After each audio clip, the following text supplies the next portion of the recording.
Hello दोस्तों, मैं Munna sir स्वागत करता हूं आपके चैनल आर.एफ. क्लासेस में। आशा करते हैं कि आप लोग ठीक होंगे, अपनी पढ़ाई मज़े से कर रहे होंगे।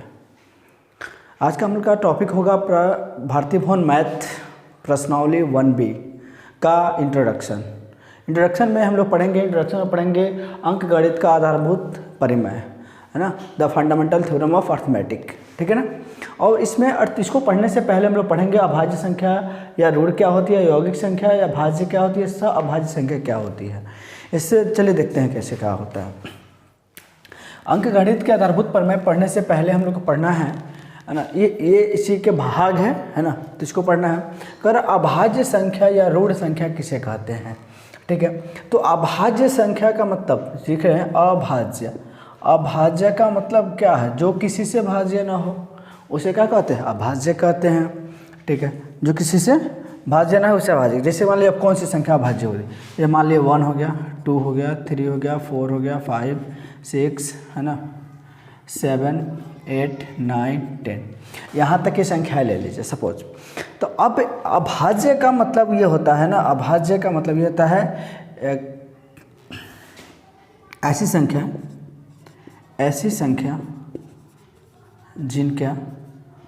जिनका दो और केवल दो ही गुणनखंड हो, उसे क्या कहते हैं, अभाज्य संख्या कहते हैं, ठीक।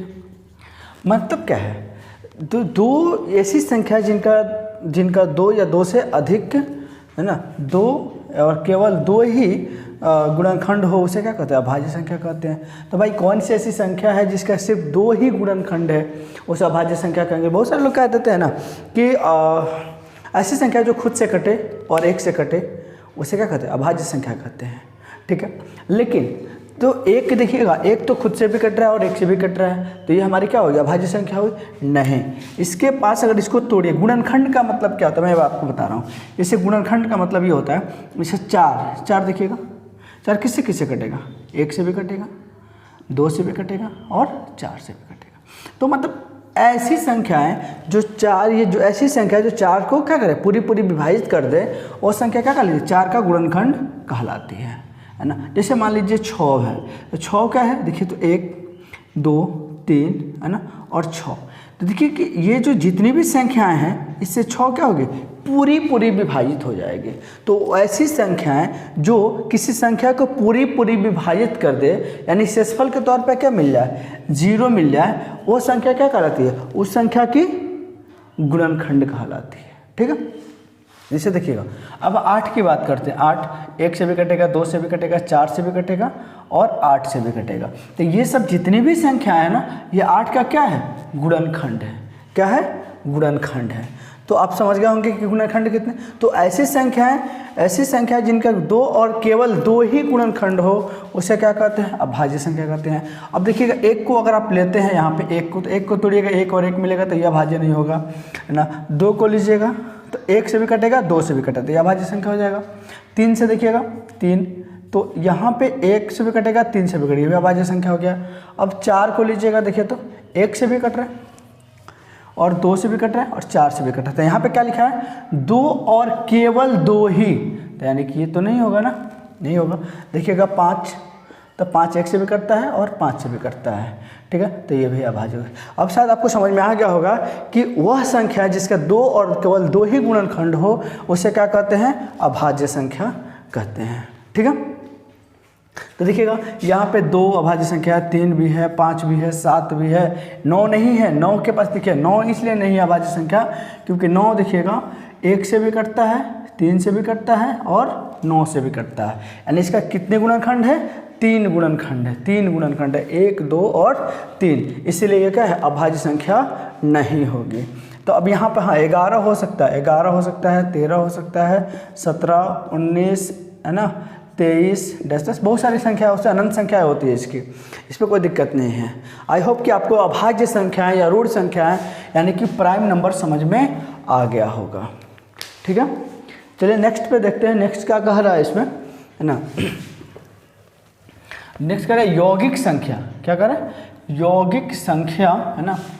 यौगिक संख्या या भाज्य संख्या किसे कहते हैं?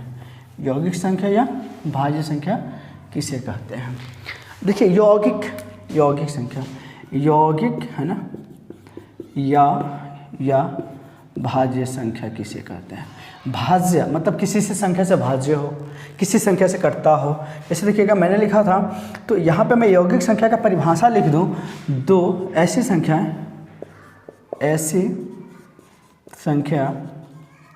जिनकी तीन और तीन से अधिक गुणनखंड हो उससे भाज्य या यौगिक संख्या कहते हैं। यौगिक संख्या कहते हैं। देखिए कैसे कहता है। अब 3 और 3 से अधिक, 3 और 3 से अधिक, सॉरी ये इधर से होगा, ठीक है, 3 और 3 से अधिक, ठीक है। देखिए अब यहाँ पे अगर हम 1 ले लें तो 1 के पास तो होगा नहीं, एक होता है, 2 के पास भी ले लेते 1 और 2 होता है, 3 के पास भी ले ले तो 1 और 3 होता है, लेकिन 4 के पास ले ले तो, अच्छा सर एक चीज़ मैं बताना भूल गया, सबसे छोटी अभाज्य संख्या कौन होती है? सबसे छोटी अभाज्य संख्या होती है हमारी 2, और सबसे बड़ी संख्या क्या होती है? तो वो अनंत पे होती है, कुछ भी हो सकती है ना। देखिएगा अब 4 की बात करें तो 4 देखिएगा 1 से भी कटता है, 2 से भी कटता है, 4 से भी कटता है। इसके बाद 3 गुणनखंड तो मिल गया, ये अभाज्य हो जाएगा। सपोज 5 के ले लीजिएगा, 5 के 1 और 5 होता है, ये तो नहीं होगा। 6 के ले लीजिएगा, 1 से भी कटेगा, 2 से भी कटेगा, 3 से भी कटेगा और 6 से भी कटेगा। तो देखिए 3 से अधिक भी गुणनखंड मिल गया हमारा, तो ये भी क्या होगा? भाज्य संख्या होगा। जैसे मान लीजिए कि 7 नहीं होगा, 1 और 7 होता है, 8, हाँ देखिए 8 भी हो जाएगा, 1 से भी कटेगा, 2 से भी कटेगा, 4 से भी कटेगा और 8 से भी कटेगा। तो ये सब क्या हो जाएगी हमारी? अब ये हमारी भाज्य संख्या हो जाएगी। तो अब यहाँ से निष्कर्ष ये निकलता है, देखिएगा 4, 6, 8, 9 भी हो सकता है, क्योंकि 9 के पास 3 गुणनखंड होता है, 9, 12, है ना, 15, ये सब संख्याएं हो सकती है हमारी भाज्य संख्या। लेकिन अब आपसे पूछा जाएगा सबसे छोटी भाज्य संख्या कौन सी होती है? तो सबसे छोटी भाज्य संख्या होती है हमारी 4। आई होप कि आपको ये बातें समझ में आया होगा। ऐसी संख्या आप लिख लीजिएगा, इसको आपको याद करना होगा, या फिर आई होप कि आपको समझ में आ गया होगा, लिखने की कोई ज़रूरत नहीं है। ठीक है, नेक्स्ट चलते हैं। कह रहा है कि यौगिक संख्या, सॉरी ये तो समझ गए आप लोग, यौगिक संख्या। कह रहा है सह अभाज्य संख्या या प्राइम नंबर किसे कहते हैं? सह अभाज्य संख्या या सह अभाज्य संख्या का मतलब क्या होती है? सह अभाज्य संख्या यानी कि अभी ऐसी दो संख्याओं का मसा, है ना, ऐसी दो संख्याओं का मसा एक हो, वैल्यू क्या हो उसका एक हो, उसे क्या कहते हैं? सहअभाज्य संख्या कहते हैं। जैसे कि मान लीजिए हम यहाँ पे ले लेते हैं 1 और 2, क्या लेते हैं? 1 और 2। तो 1 और 2 का अगर हम मासा निकालते हैं, क्या निकालते हैं? 1 को तोड़ेंगे तो क्या निकलेगा? 1 और 1, है ना, और 2 को तोड़ेंगे तो क्या निकलेगा? यहाँ पे 2 से 2 एकम 2, तो 1 गुने 1 होगा, 2 का क्या हो जाएगा? 2 गुने 1 होगा, तो यानी कि यहाँ पे आया 1 आया कॉमन, तो इसलिए इसका क्या हो जाएगा? मौसा कितना आ गया? 1 आ गया। तो ये हमारी दो संख्या क्या होती है? सहअभाज्य संख्या हो जाएगी। मान लीजिए यहाँ पे हमने 2 और 3 ले लिया, ठीक है। 2 और 3 को जब हम तोड़ेंगे तो 2 को तोड़ेंगे क्या होगा? 2 को तोड़ेंगे तो क्या देंगे? 2 एकम 2। 3 को तोड़ेंगे तो क्या हो जाएगा? 3 एकम 3, है ना। तो यानी कि 2 बराबर 2 गुने 1 था, 3 बराबर 3 गुने 1 था, तो देखिए दोनों का मौसा कितना आ गया? 1 आया। तो ये भी हमारी क्या हो जाएगी? सहअभाज्य संख्या हो जाएगी। अब देखिएगा यहाँ पे अगर हम 2 और 4 ले लें तो क्या होगा? 2 को अगर हम तोड़ते हैं तो 2 एकम 2 आया, है ना। 4 को तोड़ते हैं तो 2 दूना 4 आया, 2 एकम 2 आया। तो देखिएगा 2 बराबर क्या आ जाएगा? 2 गुने 1, और यहाँ पे 4 बराबर क्या हो जाएगा? 2 गुने 1। तो यहाँ पे मौसा कितना निकल गया है हमारा? दोनों में कॉमन क्या है बाबू? 2, और यहाँ पे कॉमन क्या है? 1, तो 2 एकम 2। तो हमने क्या बोला था कि 2 डिजिट 1 नहीं, मान 1 होना चाहिए। यानी कि इसका वैल्यू कितना है 2, तो ये हमारी क्या हो जाएगी सभाज्य संख्या नहीं होगी। और यहाँ पे 1 है तो ये सभाज्य संख्या होगी, यहाँ पे 1 है तो ये सभाज्य संख्या हो जाएगी। आई होप कि आपको ये बातें बहुत अच्छे से समझ में आई होगी। अब चलेंगे अंकगणित आधारभूत परिमेय के बारे में पढ़ेंगे। ये क्या कह रहा है, the fundamental theorem of arithmetic, मतलब क्या इसका फर्स्ट क्वेश्चन यहाँ पे दिया है, प्रत्येक यौगिक या भाज्य संख्याओं के अभाज्य के गुणनफल के रूप में तोड़ा जाता है। मतलब क्या है, अब इसको मैं समझाने की कोशिश कर रहा हूँ, आपको समझिएगा कि अभाज्य के रूप में तोड़ना है। गुणनखंड, सबसे पहले गुणनखंड क्या है ना, गुणनखंड के रूप में तोड़ना मतलब क्या है, मतलब देखिएगा हमने लिखा यहाँ पे 4 देखिएगा 1 से भी कटता है, 2 से भी कटता है, 4 से भी, तो ये चारों जो है ना इसका क्या होगा, गुणनखंड होगा ना, गुणनफल के रूप में तोड़ना मतलब गुणनफल, तो ये क्या इसका गुणनफल ये ना गुणनफल के रूप में तोड़ना। ओके, अब देखिएगा 6 को अगर हम तोड़ें तो 1 से भी टूटेगा, 2 से भी टूटेगा, 3 से भी टूटेगा और 6 से, ये सब क्या है इसका गुणनफल है, गुणनखंड है। यानी इससे ये टूट जाएगा कि नहीं टूट जाएगा, टूट जाएगा। तो ऐसी संख्या जो किसी संख्या को भाग देने पर शेषफल के तौर पे क्या दे दे, 0 दे दे, तो वह संख्या उस संख्या का क्या कहलाएगी, वह संख्या उस संख्या की क्या कहलाएगी, गुणनखंड कहलाएगी। ठीक है, तो यहाँ पे कह रहा है कि प्रत्येक यौगिक या भाज्य संख्याओं को अभाज्य के गुणनफल के रूप में तोड़ देना है। किसके रूप में तोड़ देना है, गुणनफल के रूप में तोड़ देना है। तो मैं देखिएगा, मैं बता रहा हूँ, जैसे हमारी फर्स्ट संख्या 140 और ये संख्या, मैं ये क्वेश्चन जो मैं तीनों क्वेश्चन लिया हूँ आपको NCERT के बुक से लिया हूँ। हमने 2 से तोड़ा क्योंकि सबसे छोटी संख्या क्या होती है, सबसे छोटी अभाज्य संख्या होती है 2, 3, 5, 7, 11, 13। तो सबसे पहले हम 2 से काटेंगे, 2 से नहीं कटेगा तो 3 से काटेंगे, 3 से नहीं तो 5 से काटेंगे, 5 से नहीं कटेगा तो 7 से, 7 से नहीं तो 11 से, 11 से नहीं तो 13 से, यानी कि तब लास्ट में हम बड़ी बड़ी संख्याओं से जाएंगे। लेकिन स्टार्ट हम 2 ही से करेंगे। 2 7 14 आया, 2 से 35 दूना 70 आया है ना। फिर देखिएगा यहाँ पे जो 35 आया ना, ये हमारी 5 से कटेगी, ना 2 से कटेगी ना 3 से कटेगी, किससे कटेगी, 5 से कटेगी। तो 5 7 35 है ना, 7 कम 7।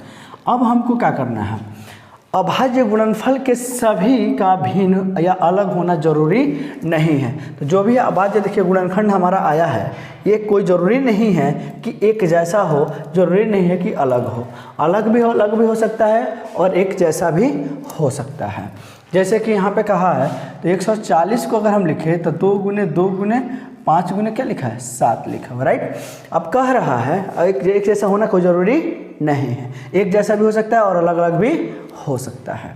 अगर एक जैसा बहुत सी संख्या आ जाती है, अगर एक जैसा, जैसे एक जैसा 2 आया है, 3 आ जाता, 4 आ जाता, 5 6 सब, मान लीजिए कि एक जैसा 5 गो संख्या आया था, 5 गुने 5 गुने 5 गुने 5 गुने 5 आया था, लास्ट 5 आया। तो इसको हम क्या करते हैं, देखिएगा अगर एक जैसी आया है तो अगर आए थे तो उसे घातों के रूप में लिख देते हैं। घातों के रूप का मतलब क्या होता है, इसमें से हम ले लेते हैं एक 5। अब देखिएगा ये कौन सी संख्या है, 5 है, तो हमने 5 ले लिया। ये देखिएगा कितना बार आया है, 1 2 3 4 5 6, तो ये 6 बार आया। तो ये जो 6 लिखे ना, ये इस संख्या का क्या कहलाएगा, घात कहलाएगा। तो इसी तरह हम इसको घात के रूप में हम लोग लिख देते हैं। आई होप कि आपको बात ये समझ में आया होगा, ठीक है। तो देखिएगा अब यहाँ पे हम क्या करेंगे, 2 कितना बार है, 2 बार आया है, तो 2 का पावर लिख देंगे। 5 एक बार है तो 5 लिख देंगे, 7 एक बार है तो 7 लिख देंगे। यही हमारा जो प्रोसेस हम लोगों ने किया वही अंकगणित का मूलभूत परिमेय है, the fundamental theorem of arithmetic है। आई होप कि ये बातें आपको बहुत क्लियर और अच्छे तरीके से समझ में आई होगी। चलिए नेक्स्ट इसमें एक और क्वेश्चन है, नेक्स्ट क्वेश्चन को करके देखते हैं कि ये क्या कह रहा है ना। नेक्स्ट क्वेश्चन में इसमें भी करते हैं, ये देखिएगा ये क्या कह रहा है। अगला क्वेश्चन 156 क्या है, 156 है। 156 को आप 2 से तोड़िएगा, 2 7 14, 2 8 16, 2 से तोड़िएगा 2 3 6, इसमें 1 गया तो 2 9 18, 3 से तोड़ेंगे तो 3 कम 3 3 3 9। अब देखिए 13 किसी भी संख्या से नहीं कटता, अभाज्य संख्या में आ गया है कि नहीं आ गया, तो 13 किसी से नहीं कटेगा, तो 13 से तो कटेगा ना, 13 कम 13 कर देंगे। अब हम इसको लिखेंगे 156 2 गुने 2 गुने 3 गुने 13। देखिए गुणनफल के रूप में लिखा रहा है कि नहीं लिखा रहा है, ये गुणनफल के रूप में है कि नहीं है, तो गुणनफल के रूप में लिख देंगे। अब इसको क्या करेंगे, 2 बार आया है तो 2 का स्क्वायर कर देंगे, 3 और 13, ठीक है ना, ये हमारी आंसर आ जाएगी। आई होप कि ये भी बातें आपको अच्छे से समझ में आई होगी। चलिए नेक्स्ट क्वेश्चन एक और लिया है, हम भी ये सारे के सारे क्वेश्चन जो है ना NCERT बुक से लिए हैं हम, ठीक है। अब यहाँ पे आता है एक और 3825, क्या आता है 3825। अब कहोगे सर कि इतने बड़े बड़े संख्या को हम कैसे तोड़ लेंगे, तो देखो विभाज्यता का नियम पढ़ लेना। विभाज्यता का नियम आपके लिए बहुत ही ज़रूरी है, अगर नहीं पढ़े हैं तो हम आपको पढ़ा देंगे, उसमें चिंता करने वाली बात नहीं है। तो ऐसी संख्या देखिए, 2 से कब संख्या हमारी कटती है, जिस भी संख्या के लास्ट में 0 हो, 2 हो, 4 हो, 6 हो, 8 हो, वो संख्या 2 से पूरी पूरी विभाजित हो जाती है। अब देखिए मैं थोड़ा मोटा मोटी बता रहा हूँ, आपको क्लियर नहीं बता रहा हूँ, डीपली नहीं बता रहा हूँ। 3 से विभाज्यता का नियम क्या होता है, जो भी संख्या हमारे पास मान लो 1 दे दिया, 2 दे दिया, 3 दे दिया, ये संख्या है, इसको पूछना है कि 3 से कटेगा कि नहीं कटेगा। तो आप काम करना, 1 इस सबको जोड़ दो, तो 2 1 3 3 3 6 6 देखो तो 3 से कटता है, तो 3 दूना 6 होता है। जो 6 से अगर ये 3 जो है ना, इसके सम जो है योग जो है 3 से कट रहा है, तो ये संख्या जो है ना 123, ये भी 3 से आराम से कट जाएगा। देखो तो 3 चौका 12, 3 एकम 3। 5 से विभाज्यता का नियम क्या होती है, जिस संख्या के लास्ट में 0 और 5 हो उसे हम क्या कहते हैं, उस संख्या 5 से पूरी पूरी विभाजित होगी, श्योर है। जिस संख्या के लास्ट में 0 और 5 हो वो 2 संख्या क्या होगी, 5 से विभाजित होगी। लेकिन अगर सिर्फ किसी संख्या के लास्ट में 5 हो तो केवल 5 ही से संख्या से विभाजित होगी। किससे होगी, किसी संख्या के लास्ट में क्या हो 5 हो तो संख्या क्या होगी, 5 से ही विभाजित होगी। और देखिएगा 5 है तो ये 5 से ही कटेगी। तो देखिएगा यहाँ पे 5 7 35, 7 यहाँ पे आया 35, 3 38, ठीक है। 3 गया इसमें, तो 5 6 30, 50 25, अभी भी 5 से कटेगा। 5 एकम 5, इसमें 1 गया तो 5 3 15, 5 3 15। अब ये देखिएगा, आई होप कि इस देखिएगा 5 एकम 5, इसमें 2 गया, सॉरी गलती कर रहे हैं, 5 एकम 5, 2 गया तो 50 25, ठीक है, 1 गया तो 5 3 15। देखिएगा 3 से कट जाएगा। देखिए 3 से कटने का मैंने रूल बताया था, 5 1 6 3 9, 9 किससे 3 से कटता है, तो भी 3 से कटेगा। तो 3 5 15, 3 एकम 3, देखिए 3 1 6 भी 3 से कटेगा, 3 से 17 51, ठीक है। अब देखिएगा हमने इसको क्या करेंगे, अब इसको इसका मौसा जैसे इसको गुणनखंड के रूप में हम लोग क्या करेंगे, 3825 बराबर क्या करेंगे, 5 गुने 5 गुने 3 गुने 3 गुने 17 लिख देंगे, क्योंकि 17 एकम 17 से कट जाएगा। तो 5 का 2 बार आया है तो 5 के पावर 2, 3 2 बार आया है तो 3 के पावर 2, और 17 1 बार आया है तो 17, हमारा ये आंसर हो जाएगा। ठीक है, आई होप कि आपको बातें ये समझ में